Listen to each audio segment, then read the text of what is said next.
Hi, everyone. We thank you for joining us today for this Safety and Health webcast sponsored by Cority. Wanting to let you know as you file in that you are in the right place. Just going to allow about another minute or so for people to get settled and logged on before we get started with the presentation.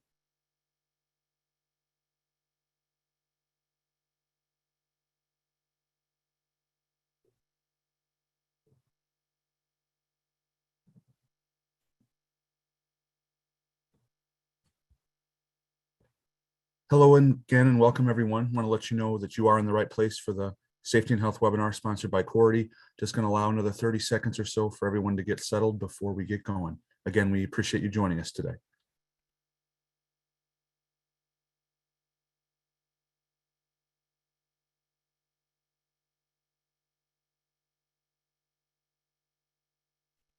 Hello everyone and welcome to today's Safety and Health Magazine webcast.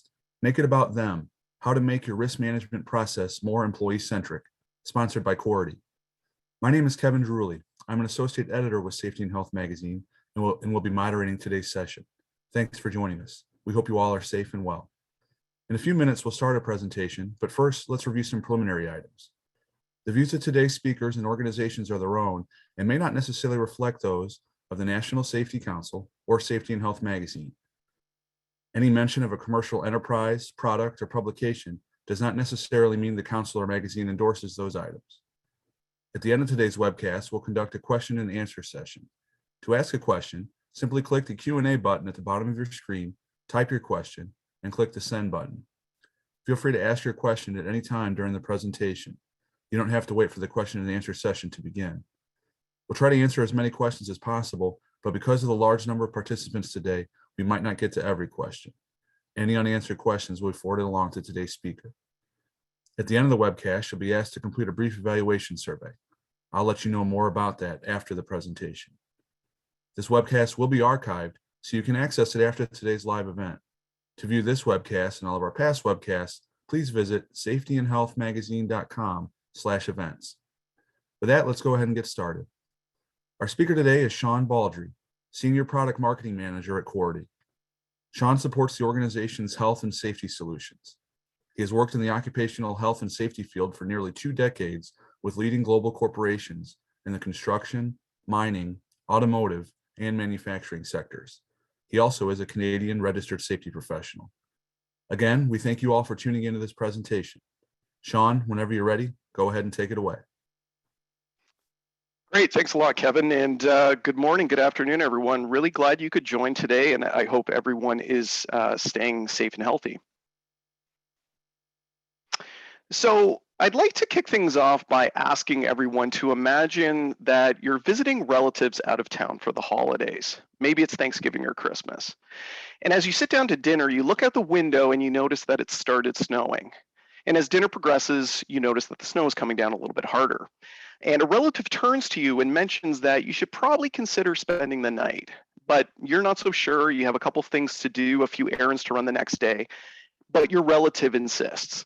So in that situation, what would you do? How would you determine whether to spend the night or whether to make the journey back home? Well, I think for most of us, we'd likely start by collecting some initial information. We'd probably check the weather forecast to assess how much snow is expected, where the conditions are going to be worse, or whether whiteouts are happening. We might then check traffic reports to get a sense of road conditions or traffic volumes. We might even be planning a few alternative routes. And then we'd likely consider things like how much gas do we have in the car, whether we have windshield wipers that are in good condition and that the wiper fluid is topped up. And we might even take into account whether we have snow tires on the vehicle. But let's assume for a minute that with all this collected information and after weighing all the pros and cons, we decide that if we take our time, our risk of getting into an accident in these conditions is low, or it's certainly tolerable. So after dinner, you say goodbye to your family and you pull out of the driveway. And a few hours later, you find yourself in the ditch after losing control of your vehicle. So what happened? Hadn't we planned appropriately? Hadn't we collected all the relevant data, identified the hazards, assessed the risks, and planned appropriate mitigation measures to ensure we had that safe drive home? And if not, what did we miss? And what this scenario really describes is a very common problem in how most organizations approach risk management. In most cases, organizations focus on identifying hazards or controlling risks related to either the tasks that they're performing or the environments in which they're performing them. But what firms routinely fail to account for is the impact that individual factors have on our overall risk exposure. So in other words, how do the physical abilities, mental states, energy levels, or even medical issues of the individuals involved influence the degree of risk to which they're exposed? So in our example, while we assess the impact of weather, of road conditions, and vehicle maintenance on our ability to get home safely, what we failed to account for was how a large meal and perhaps the time of day might impact our fatigue levels and reduce our ability to stay awake at the wheel.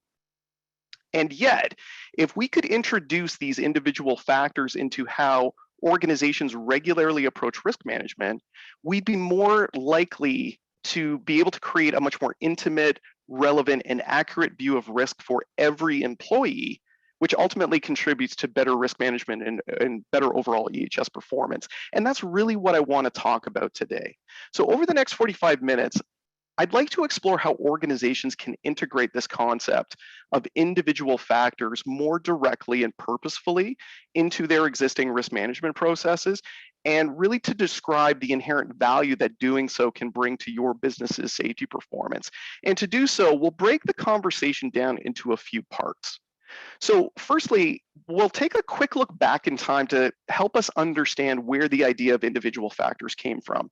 Next, we'll review why individual factors and personal differences are so critical to creating a more holistic, employee-centric view of risk. We'll talk about how integrating individual factors into risk assessment practices can help us in building greater workforce engagement and how we manage risk day to day. And finally, we'll explore how technology can provide us with new tools to support the idea of employee-centric risk management within our workplaces. So to understand why we've traditionally failed to consider individual factors in how we view and manage risk, we first really need to look back at the origins of accident history. And for any of you who have ever studied accident history in the past, you've likely heard of Frederick Taylor. So Taylor was fascinated with maximizing human performance in industrial assembly line type settings in the early 20th century. And what he proposed was that there was a single best way to conduct any task. And according to Taylor, to achieve optimal human performance, management had to select individuals with the capabilities that were best aligned to that optimized work process, and then stringently enforce worker adherence to identified best practices and working conditions. And really, Taylor wasn't at all interested in the effect of individual differences on human performance. Instead, he argued that management could achieve optimal performance from any individual with the adequate levels of motivation, surveillance, and training. And then, a few years later, Herbert Heinrich came along and he introduced his domino theory, in which he argued that 90% plus of accidents were the result of workers' unsafe actions or behaviors. And Heinrich really attributed the causes of these unsafe acts to inherent flaws in the individual, which he argued were largely influenced by their culture and their ancestry. And while really Heinrich believed that management was duty bound to identify and address risk in the workplace, considering the assumption that close to 100% or over 90% of accidents were caused by people, companies began focusing heavily on trying to fix that quote unquote flawed individual, primarily through increasing levels of discipline, training, and supervision. So what's key to remember here is that these theories shared a common assumption that all employees were virtually indistinguishable, meaning that under the right set of conditions, every employee could achieve optimal performance with appropriate levels of training, supervision, and reinforcement. And in this sense, there was really no impetus to adjust the work or to adjust the workplace to account for individual needs, differences, or abilities. And yet these theories really started to come under increased scrutiny, especially during World War II. So back in the early 1940s, the US Army was struggling with a lot of unexplained crashes of military aircraft, especially during landing maneuvers.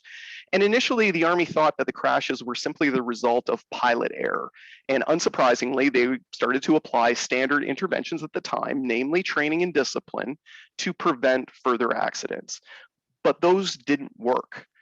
And that's because what the Army soon discovered was that as military equipment and systems grew in complexity and the working conditions around those systems became more variable, operators were making more unintended errors when attempting to execute particular tasks, particularly in high stress conditions. And what the Army learned was that the design of these systems didn't adequately account for all the multiple variables that ultimately influence human performance, human failure, and thus the risk of accidents. And this shift in thinking, eventually evolved into the study of human factors engineering, which really had the ultimate goal of designing systems that optimize performance, safety, and well-being. And if we look at it in simplistic terms, human factors simply considers the interaction of humans with multiple variables in a system, which tend to be primarily characterized by either the workplace, including the design and layout of the workspace, the design of human-machine interfaces, and simply the overall work environment. It would include the organization, including policies, procedures, the organization of work, management decisions, workload, and communications, as well as the people, specifically the individual factors and personal differences in attributes, in skills, in knowledge, behavior, etc. And the overreaching thought was that by addressing the interaction of these different variables within the system, we should be able to pinpoint mismatches between system demands and operator abilities that can contribute to human error, and which we don't address could lead to deviation, upset, harm, or some other type of loss. And from that point, organizations began to recognize that in order to reduce the probability of human failure and its influence on the emergence of injury and illness, human factors principles had to be incorporated into our existing safety management practices. And that included everything from incident investigation and root cause analysis to equipment design and procurement to even pre-task risk assessment. And what's important is this multiple variable view of risk was further strengthened toward the beginning of this millennium when NIOSH launched its Total Worker Health initiative. And for those unfamiliar with Total Worker Health, it simply encouraged organizations to start looking at risk much more holistically and challenged how we perceive, assess, and manage risk at work. So whereas our view of workplace risk might have been traditionally limited to task-based risk factors, risk assessment would now need to consider the effect of the environment and psychosocial factors, along with individual differences in personal choice and how those factors would collectively and cumulatively impact what we would call the worker's total risk burden. So doing so meant that businesses needed to do two things. First, they needed to better educate their workers on the multiple dimensions of risk, including individual factors, so that they could be considered in how work was planned and executed in real time. And they also had to look for and provide new tools and guidance to frontline employees in order to prompt them to consider these factors when assessing risk in their daily activities. So now that we know how individual factors were introduced into the risk conversation, let's explore the idea of individual factors a little bit further. Specifically, what specific issues does the term individual factors really encompass? And why is it important to consider these factors when assessing risk in the workplace?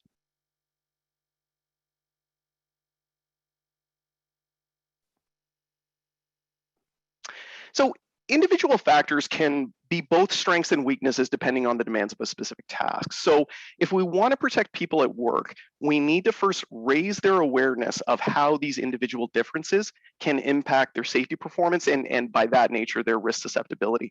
So what I've done here is I've broken down individual factors into 6 subcategories for simplicity's sake. So I'd like to review those now just to give everyone a sense of what we're talking about. So the first subcategory would cover physical differences. So we know that every person is built differently with different capabilities based on agility, strength, dexterity, coordination, etc. Now, these items have been traditionally considered in ergonomic design principles for equipment, but again, they're less frequently considered by frontline operators when engaging in a particular task. And really, since soft tissue injuries account for the majority of non-fatal accidents that occur in workplaces now, considering physical differences when planning work and when selecting controls to protect people from risk provides us with another ample opportunity to eliminate risk really early on in the process.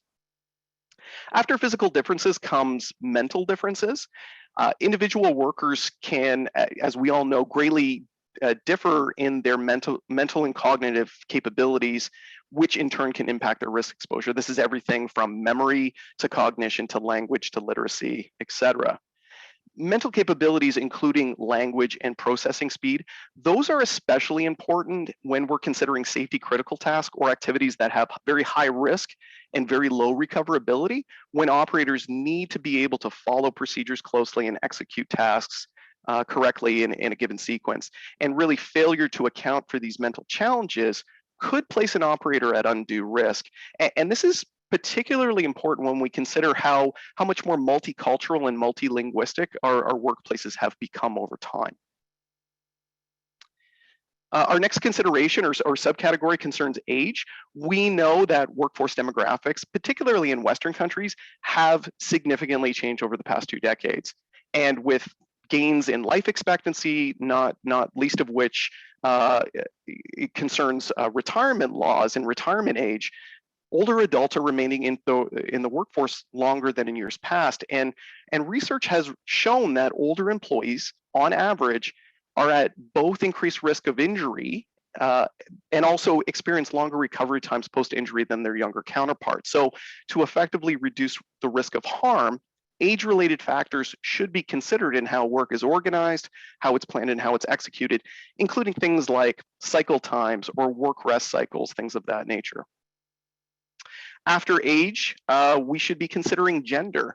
We know intuitively that individuals of different genders can have different biological, physiological, environmental vulnerabilities, and those need to be accounted for when we're planning work and when we're executing that work. So for instance, men on average are more susceptible to color blindness that can impact their ability to read signs and decipher and interpret critical signals in the workplace. So those should be considered in how we design work. In contrast, research has shown that women on average are subjected to more incidents of workplace violence than their male counterparts. So while workplace violence might be identified as a potential hazard for all workers engaged in a specific task, consideration to gender-based differences might help inform our organization's approach to what specific safeguards are needed by female employees as opposed to male employees in some circumstances. Next, we have to consider personal health. We know that specific medical conditions and health risk factors could place individuals at increased risk of exposure or a higher risk of sustaining an injury depending on the task. So as an example, a worker with a history of vertigo has a higher risk of falls, especially when they're working at height. So those personal health variables should be considered when we determine both who should perform a certain task, as well as what controls or tools are needed to help those individuals effectively mitigate their elevated risk exposure when performing those tasks, if that is a possibility. And finally, our last subcategory concerns personal choice. And here, it often our habits, our decisions, our behaviors can undermine the controls that are recommended in a given situation and can increase our susceptibility to harm. So really, reducing overall employee risk in work really needs to take into account how decisions, behaviors, and actions could strengthen as well as undermine control measures, or perhaps even help us identify what additional supports are required for particular workers, depending on where they sit with respect to their individual factors. So really, despite how they can help us significantly improve how we plan and mitigate risks associated with our activities, individual factors are rarely, if ever, considered in how most companies and their workers approach risk assessment and risk management. And in my view, that's largely an artifact of how we've been traditionally trained to perform risk assessments over the years. So pictured on the left is an example of a typical workplace hazard assessment form. Now, at most companies, the standard process involves taking a task, breaking it down into its component parts, identifying hazards at each task step, assessing the relative risk of those hazards at each of those steps, and proposing control measures to mitigate those risks. And unfortunately, 99% of our attention in this process is focused on hazards related to a task, i.e. what we're doing, or the environment where we're doing it, and little attention is placed on how individual factors could increase or decrease our susceptibility to those risks. So for example, if we zero in on a portion of this assessment, if we consider a lawn maintenance activity, workers are likely hyper-focused on the risk of being struck by the rotating lawnmower blade, but likely put little, if any, consideration to how their fatigue levels or rushing, and certain pressures that are imposed by the work organization, how those might impair their judgment and cause them to act in ways that actually bring them in closer proximity to that rotating blade. So, such as, the desire to clear clogged grass from that running lawnmower without shutting it down and locking it out appropriately. And one problem that we have is that the tools that we typically use to document risk assessments and guide employees through those risk assessments often lack any specific prompts to get employees to focus on those individual factors. So here on the right, I've provided an excerpt of a risk assessment tool that I used to use at a former employer. And hopefully you can see it. I realize that the font is pretty small, but hopefully here you can see that while we provided prompts to get workers to focus on specific hazards, such as environmental hazards, ergonomic, material, worksite, what have you, there were no specific prompts to alert workers to the relevant individual factors that might come into play when they're planning and executing that task. So this invariably leads us to a question: how could we incorporate individual factors more deliberately into our standard risk assessment and control process in order to create a more holistic and employee-centric view of risk? So I just want to walk through a scenario here to paint a picture. So as we've discussed, most organizations approach risk assessment from a purely task-based perspective. They start by identifying hazards that are associated with a common task, a process, or an asset, and then they assess the risk of those hazards contributing to harm. From there, these firms identify and implement controls or standards of practice to help lower that identified risk to a tolerable level. And then once those controls are in place, these organizations leverage tools like audits and inspections and job observations, just to name a few, to help validate both the presence and the effectiveness of those controls, which may lead in turn to more corrective actions, process changes, adjustments in the risk assessment process itself, what have you. And it's really, this task-based risk process is normally a collective exercise involving all employees engaged in a task, where they seek to identify broad controls to manage risk for all individuals involved. But again, there is little, if any, consideration to the effect that individual factors can have on exposure. But if we were to introduce an adjoining individual exercise through which every employee could identify and assess the effect of their individual factors on their risk exposure in a given activity, we could recommend additional controls or describe how existing controls might be able to be modified to help that individual reduce their personal risk exposure to a tolerable level. And most importantly, we could use this individual assessment to help educate employees on the effects of their individual factors, here particularly around personal choice, their habits, their decisions, their actions, and how that can impact their risk exposure, thereby providing another opportunity to help modify behavior in a way that lowers risk. So it's really, the idea here is integrating these two processes would help organizations create a much more holistic view of risk that's centered not on an asset or a process, but on an individual. So up to now, we've discussed where individual factors came from, why they're relevant and should be included in how organizations assess and manage risk in their workplace. Let's now explore how to integrate this approach into our existing risk assessment and control process, and how doing so can help us improve our levels of employee participation in risk management. But before we do that, we do have a short audience poll that we'd like to run to help us better understand your organization's challenges with employee engagement and risk. So specifically, the question that we're asking is, what are the key issues with your current risk assessment process that discourage employees from participating? Now, we've provided a list of potential responses, as you can see on the screen. So please read through the list and select any and all responses that you think are applicable to your business. And we'll give everybody about 20 to 30 seconds to respond. And then on the other side, we'll review the aggregated results together to see what we have. So you'll see that some of the responses that we've provided, maybe your risk assessment process is too complex. Maybe it's difficult to understand and difficult to follow.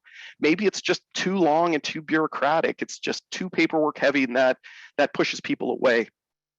Maybe it's too rigid and it's not ideally designed for frontline workers. Maybe it doesn't provide any guidance on what to do after you found that risk, or maybe workers just feel that it's not relevant to them, or maybe you're unsure. So I'm starting to see responses coming in. It's interesting. There's quite a degree of spread across the categories. But what's really interesting is the second one from the bottom. Workers feel that the process isn't useful or relevant to them. That shouldn't come as a surprise, as uncomfortable as what that is. That shouldn't come as a surprise. But it's interesting. We're seeing quite a degree of spread across these categories, which is very interesting to dig into. So I do thank everybody for participating. That's certainly appreciated.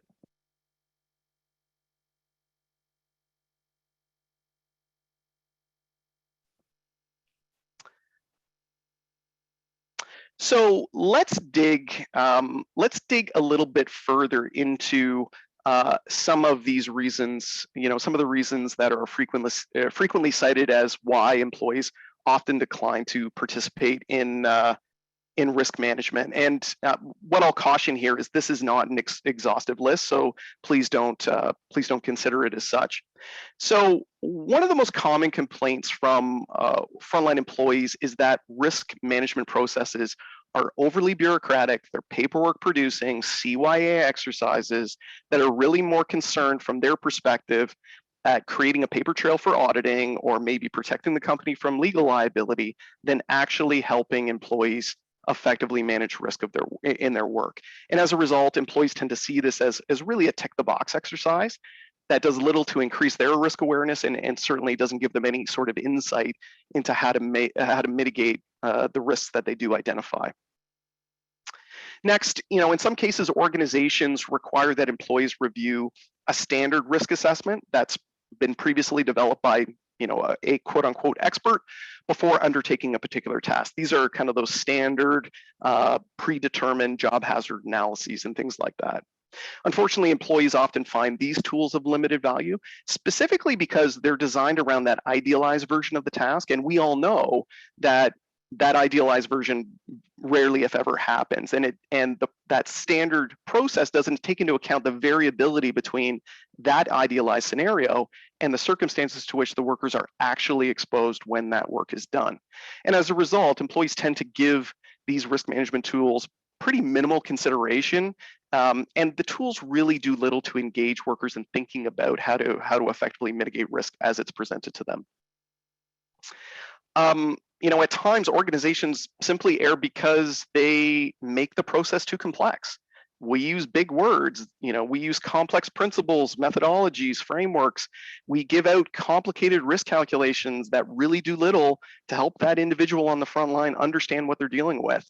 And interestingly, studies have shown that people have trouble in general just simply understanding probability. So simply giving a worker a risk probability score by itself is not really going to help improve their ability to make better decisions around risk.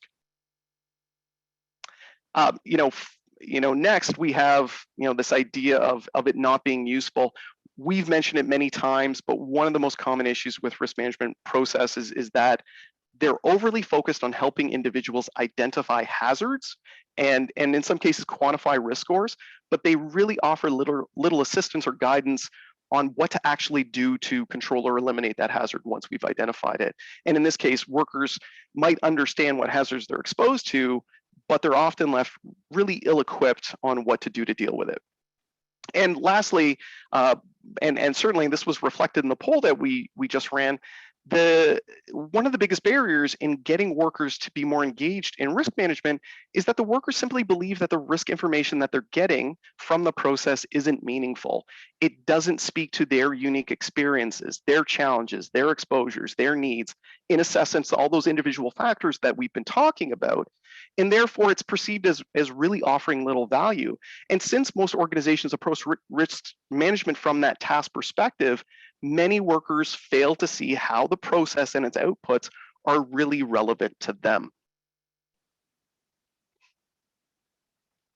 So that begs the question, how can we encourage frontline workers to become more engaged in our risk management practices? And interestingly, there's been some research conducted over the past 2 decades that has revealed that our willingness as individuals to actively engage in risk management is really driven by 4 factors.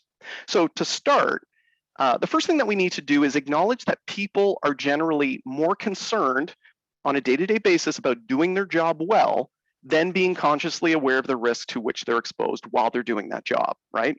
So to get employees more involved in risk management, organizations need to first focus on how to apply specific triggers in the workplace to consciously raise employees' awareness of the things that could harm them at work. Toolbox talks and Take 5 approaches, for example, those are all ways in which businesses help shake their employees out of autopilot and refocus awareness around workplace hazards. So the first thing that we need to consider in getting people more engaged is how do we increase their risk awareness? And what's tied to that is an acknowledgement that simply knowing about a hazard isn't enough to compel us to act to control it. And we only need to look at public service announcements around smoking as an example to get us to understand this, right? We can give information. It doesn't necessarily compel everybody to act accordingly. And what we need to recognize is that people need to feel that they are individually vulnerable to a hazard, that their risk is greater than the average person to really compel them to act. And it's this perception of vulnerability that is particularly important, and it's largely influenced by our experience, our education, and our culture. But what we need to remember is that people in general are particularly bad at judging risk. We tend to underestimate our own vulnerability, and we overestimate the vulnerability of others in a given activity. So to get employees more engaged in risk, we need to give them a means to objectively measure and visualize their own risk vulnerability in a way that helps address some of those individual biases that might be influencing where they see their particular risk level. After that, if we want our frontline employees to assume greater ownership over risk, we need to ensure that they feel that they can that they have the ability, the resources, the authority to take action to address that risk. So in other words, people need to believe that they can actually control the risks that they face by their own actions, or minimally that they have access to resources that can assist them to address that risk in a timely manner. And unfortunately, a lot of organizations actually remove employees from ownership over correcting their identified hazards. But conversely, by giving frontline employees more ownership over risk control, it really requires us to provide them with better guidance and to give them a little bit more decision-making autonomy over how they figure out how to adjust that risk in the best way that they see fit. And finally, the last thing that we have to consider in encouraging people to get more engaged in risk is that we have to acknowledge that whether or not an employee engages in risk is really dependent on the expectations that are set forth by the company culture. So if management tacitly accepts a poorly performed risk assessment before an activity is conducted, or they allow an activity to continue despite a lack of identified controls, then employees will never really see the need to actively manage risk on their own as a shared responsibility between themselves and management.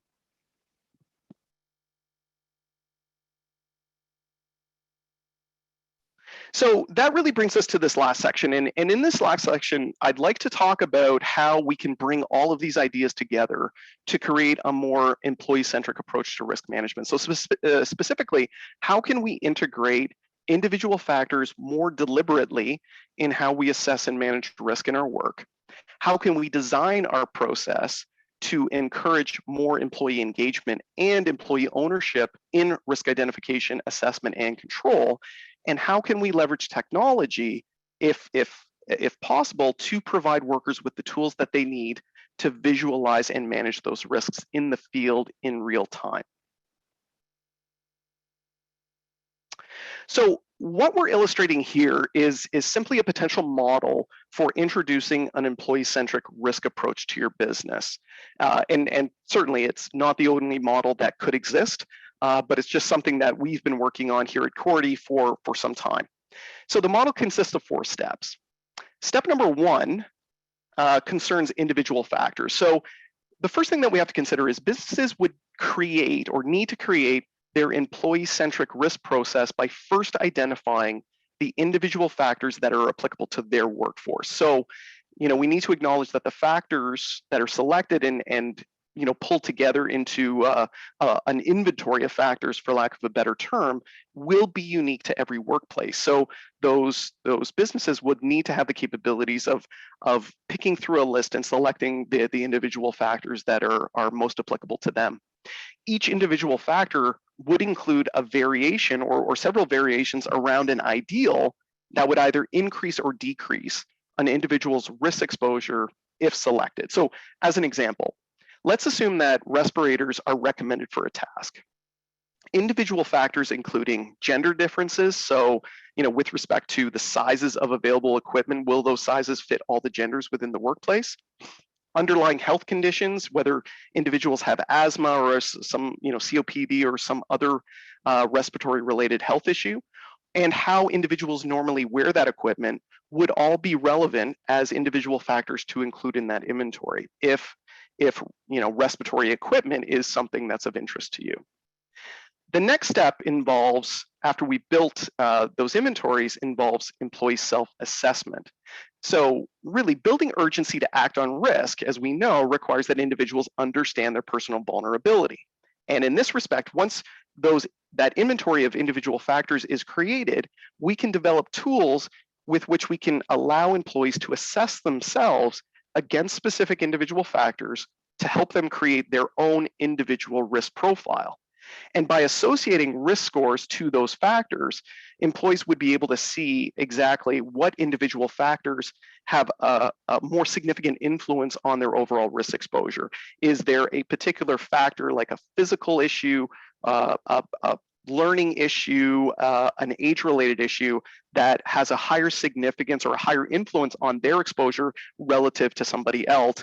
And what would that mean in terms of the controls that would be needed to protect that individual? After self-assessment comes the idea of tailored intervention. So remember that our willingness to engage in managing risk is heavily influenced by whether we believe we can control these risks to which we're exposed.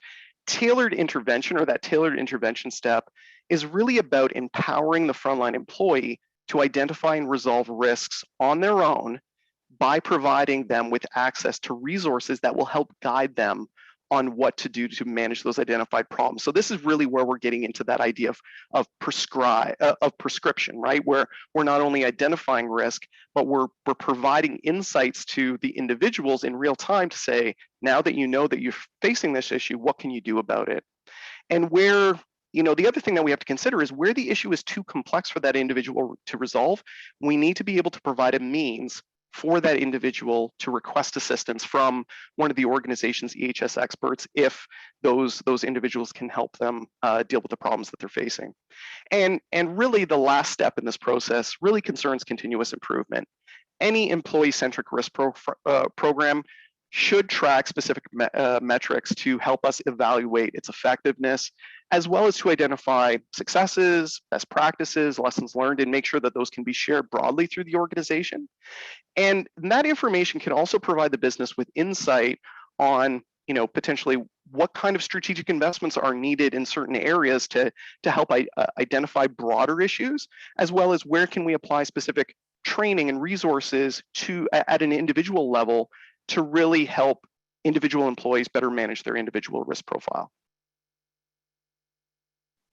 So, the next question becomes, how might technology support this employee-centric model of risk in the field? So what I'll do over the last couple of minutes is just give you a perspective on how this might look if it was included in a software interface.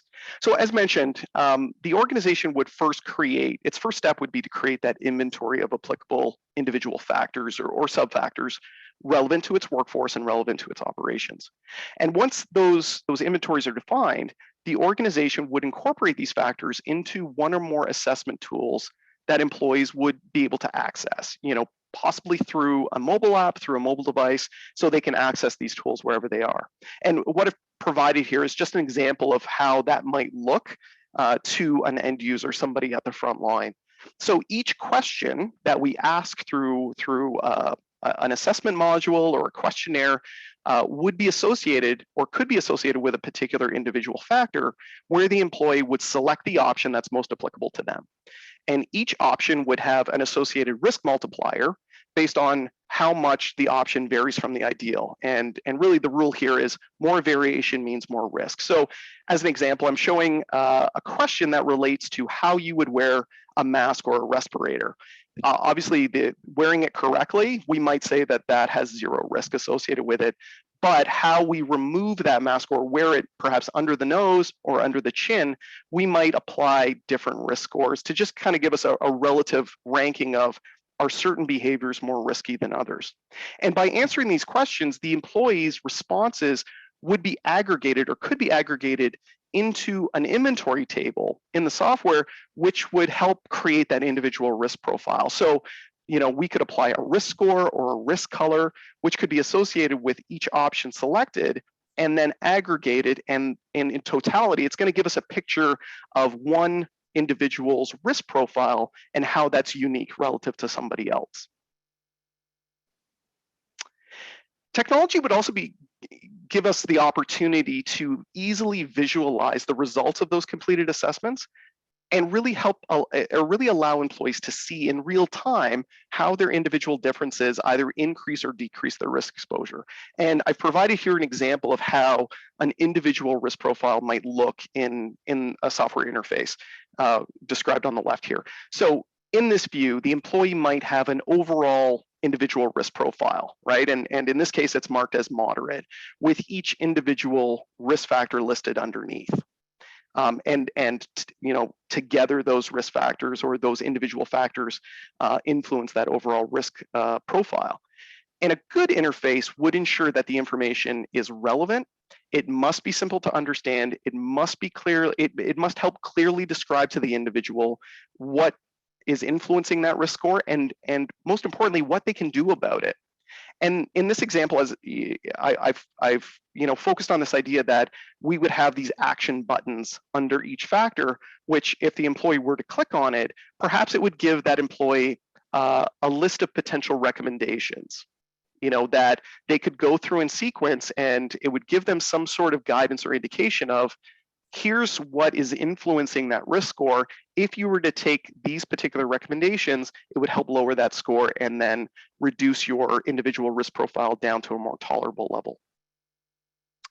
And lastly, what we're showing here is just an example of what that might look if we go that layer further. So by clicking on any of those recommendations from the list, the user might be presented with information on the individual factor or subfactor of concern, and that might include everything from information detailing why the individual factor or the variation around that factor is a concern. So really the idea here is the information strengthens risk awareness and perception.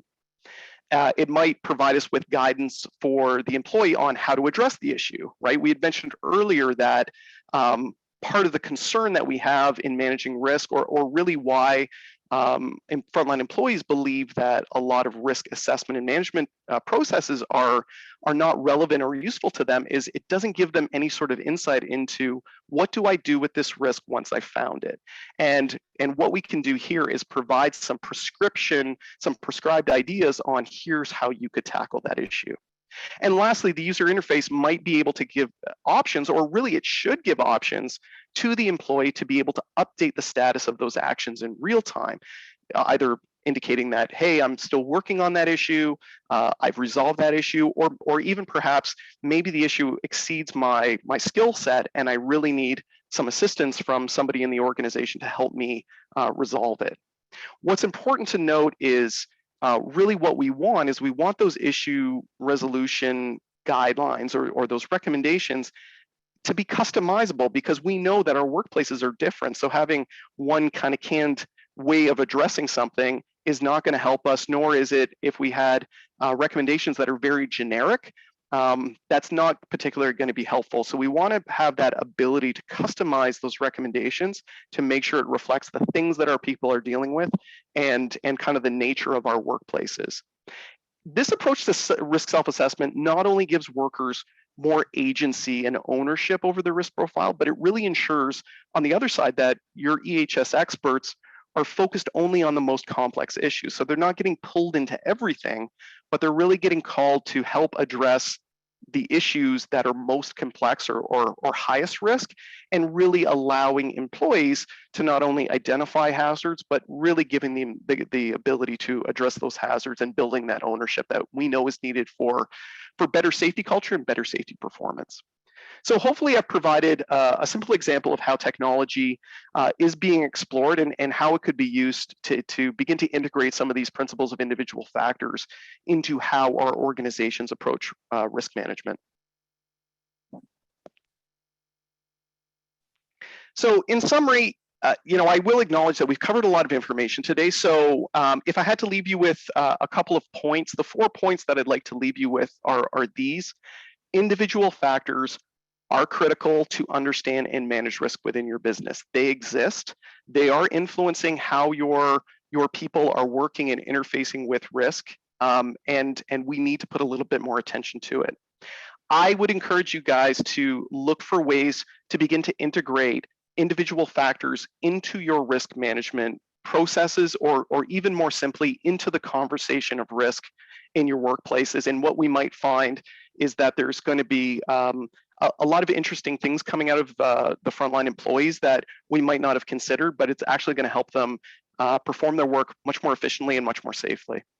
Keep in mind that when we're thinking about engagement, keep in mind that there are 4 factors that we have to be thinking about: risk awareness, risk perception, our ability to control, and the influence that culture has on our willingness to engage. And just remember that there are emerging technologies that are coming out, that exist, that can assist you in creating and deploying this a much more employee-centric risk process. There's certainly a lot of vendors out there that are willing to assist. So if that's of interest, please look further into that. Now, before I hand the presentation back to Kevin for any questions that you might have, I just wanted to share my contact information quickly. And just to say that I hope you enjoyed the webinar. I hope it was informative. And we'd certainly, on behalf of Cority, we'd certainly love to hear from you. If you have interest in continuing this conversation, please reach out to us.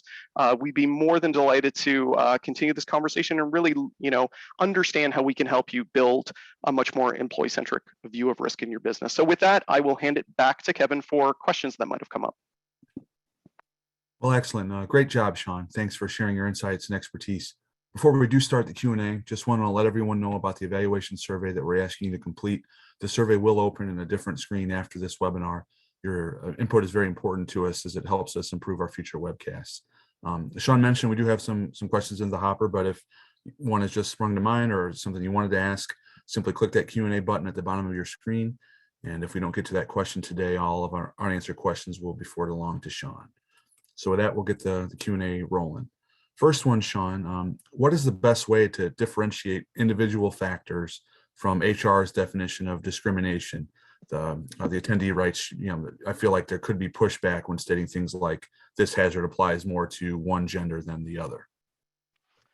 Yeah, you know what, that is certainly a great question. I would say my take on this, and I'll say my caveat to this is take what I say with a grain of salt, and if we're concerned about discrimination, that has to be a conversation that concerns your HR and your legal teams. But the way that I look at the question of individual factors is,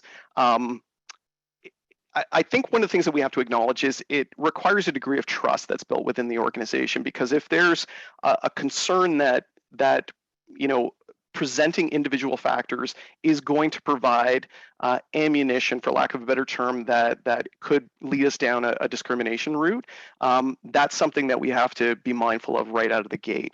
But the idea, that of looking at or including individual factors, I like to think of it from a perspective of getting the individual involved, because what we're trying to do is get them to determine, are there particular nuances in their kind of individual profile that they believe is causing them more risk.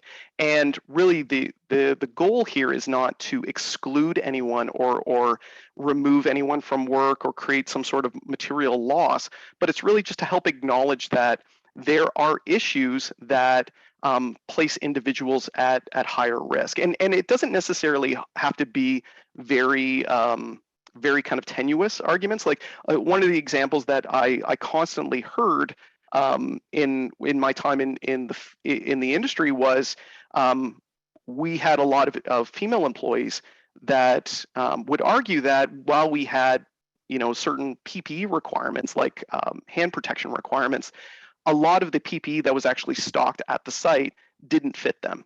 So it became this issue of it's either too small, and that creates some concerns for that individual. It's too big, and there's associations with grip strength or things like that, or they simply don't wear them at all because it doesn't fit them. And then by nature of not being able to address that gender-based issue, that puts that female employee, as an example, at increased risk versus their male counterpart. So it's that kind of frame that I would look into. It's the same thing with age.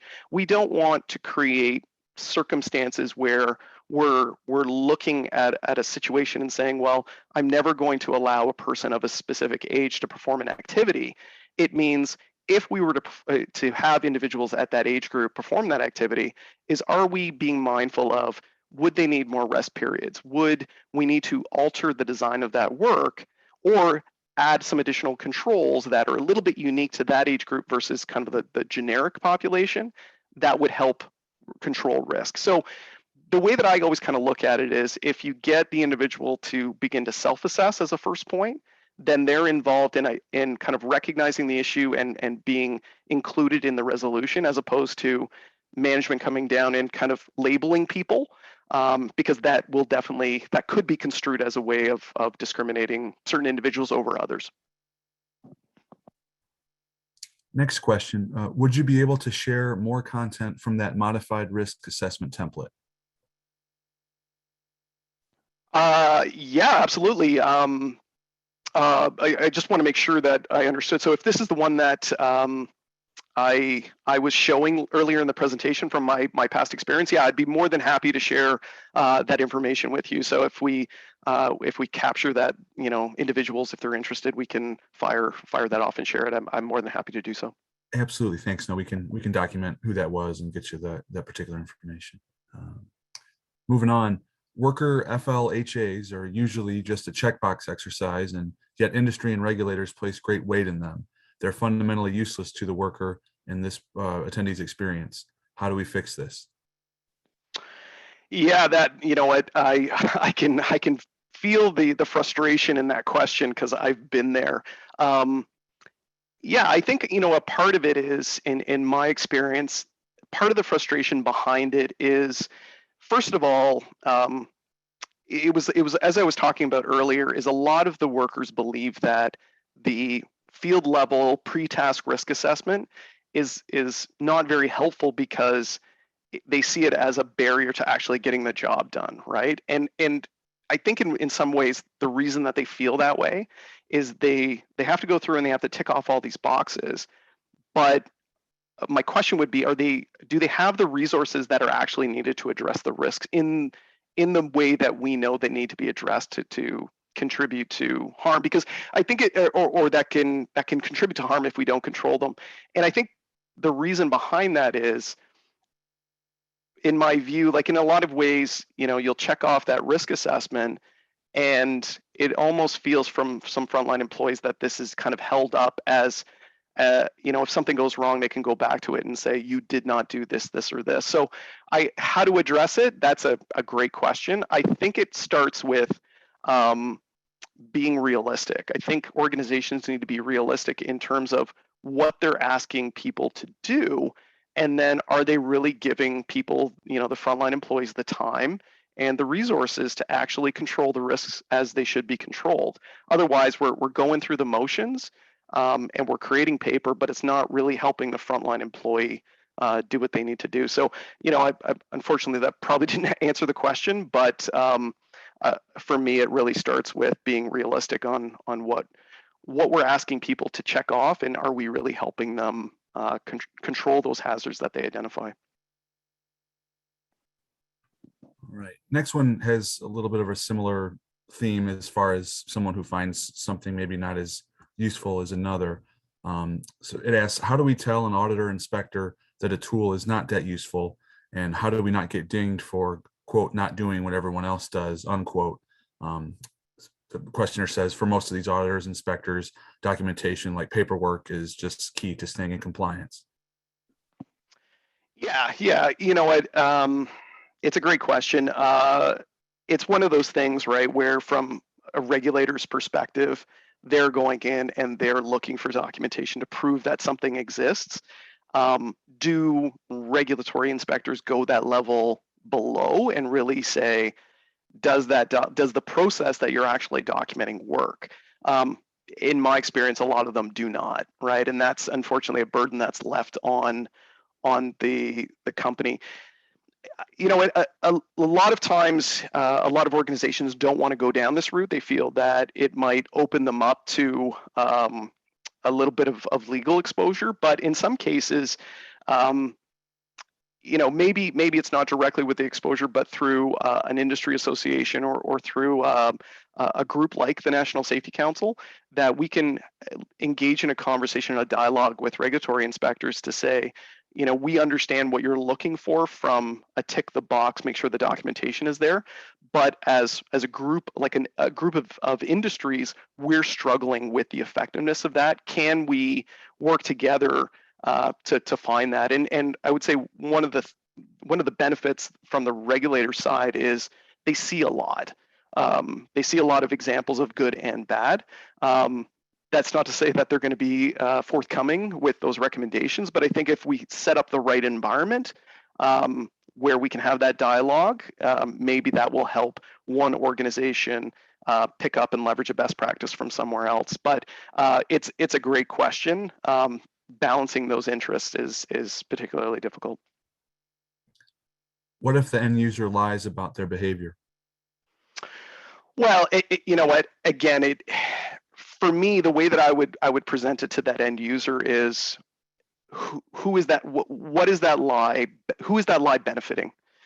Right. And I think again, it's it starts with a degree of trust.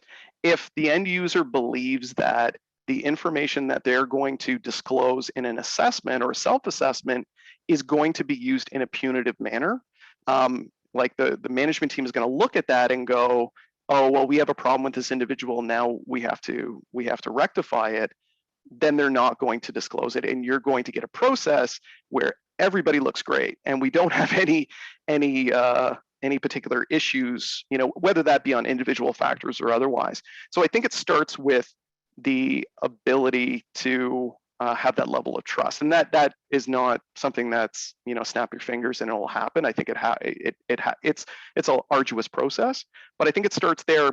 I think the idea of self-assessment is really, I'm allowing you to dictate, like to disclose what you think is different about you that we need to know, or you need to know, to help you manage risk in your work. and then providing resources. So really it's providing the ownership and the onus on the individual to say, I'm giving you a little bit more autonomy to address the things that you need to, but it also requires that, you know, the organization is a little bit more open and doesn't necessarily jump toward the worst case scenario in all cases. And that's, you know, a very idealized response. I realize that, but I think it starts with trust. Well, we're winding down. We've got time for one more question. And that's, how do you factor complacency into recognition of hazards, and more importantly, take action before an employee starts work operation? Yeah, you know what? It's a great, that's a definite challenge, right? If you have individuals that have done the same task over and over and over again, there is that idea of complacency. I think the only way to really do that is maybe to you know, is to get involved and to stop that process as the work's going on, and really have really honest conversations with individuals about, you know, what did you recognize, what didn't you recognize, why didn't you recognize it, what could we do to kind of create that mental trigger for that individual. It's really, I don't think there's one way to do it. I think it starts with getting more people involved, and from kind of an EHS professional standpoint, I think it's approaching those kind of situations from a learning perspective, not from a, hey, you didn't do this, you're not following process, but being a little bit more open, and the first question saying, hey, I noticed you didn't do this, I've seen it in other places, can you kind of walk me through why you don't think that's a concern? Because I think the other thing that we have to recognize is, you know, the people that do these tasks day in and day out, they are probably much more familiar with hazards that EHS professionals might not see, and they've come up with ways to resolve them and work around them. So they're a wealth of knowledge. I think it really starts with having that fruitful conversation, and ensuring that the frontline employee doesn't feel that they're going to be slapped on the wrist if they're open about the way that they see the risk assessment process. I think what that might reveal to us is it doesn't necessarily work for them, and are there small ways that we can tweak it to make sure that it resonates with those individuals. Well, thank you very much, Sean. Unfortunately, we have run out of time. Sorry that we didn't get to everyone's questions, but any unanswered questions will be forwarded along to our speaker. Once again, we hope you take the time to fill out the forthcoming evaluation survey and give us your feedback on today's presentation. With that, we end today's Safety and Health Magazine webcast. Again, we'd like to thank Sean Baldry, everyone at Cority, and all of you who listened in.